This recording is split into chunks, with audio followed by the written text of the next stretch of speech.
Hi friends, welcome to Kutty Jofina English. இந்த video நம்ம என்ன பார்க்க போறோம்னா மொபைல்ல மைக்ரோசாஃப்ட் வேர்ட்ல ரேண்டம் டெஸ்ட் எப்படி கிரியேட் பண்றதுன்றத பார்க்கலாம்.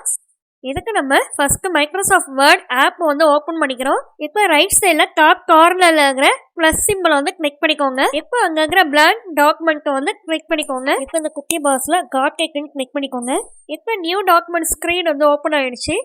இப்போ நான் சொல்றது அப்படியே வந்து டைப் பண்ணிக்கோங்க. Equal to RAND open bracket 2,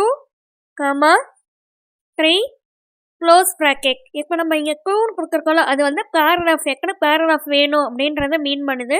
அதுவே 3ன்றது எத்தனை லைன்ஸ் வேணும் அப்படின்றத மீன் பண்ணுது. இப்போ உங்களுக்கு இதுக்கு மேலேயே 5 பேராகிராஃப் வேணும், 6 பேராகிராஃப் வேணும், எவ்வளோ வேணாலும் வந்து அங்கே வந்து நீங்கள் டைப் பண்ணிக்கலாம்.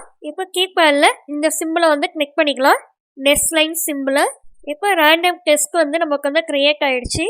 இதே போல் ரேண்டம் டெஸ்ட்டு எத்தனை பேராகிராஃப் எத்தனை லைன்ஸ் வேணாலும் நம்ம இஷ்டப்படி வந்து க்ரியேட் பண்ணிக்கலாம். இது எதுக்காக யூஸ் பண்ணுறோன்னா கீழே கொடுக்குறக்க டூல்ஸ் எல்லாம் வந்து யூஸ் பண்ணுறதுக்கு இது ரொம்ப ஹெல்ப்ஃபுல்லாக இருக்கும். ஃபார் எக்ஸாம்பிள் MS வேர்டில் ஏதாவது ஒர்க் அவுட் பண்ணி பார்க்கணும், பேராகிராஃபை டைப் பண்ணி டைம் வேஸ்ட் பண்ண வேணாம். இந்த மாதிரி ரேண்டம் டெஸ்ட்டாக வந்து டைப் பண்ணிட்டோம்னா நம்ம எப்போ வேணாலும் வந்து எடிட்டிங் பண்ணி ஒர்க் பண்ணிக்கலாம். இப்போ லாஸ்ட்டாக அந்த டிக் சிம்பிளை வந்து கிளிக் பண்ணிக்கோங்க. ஓகே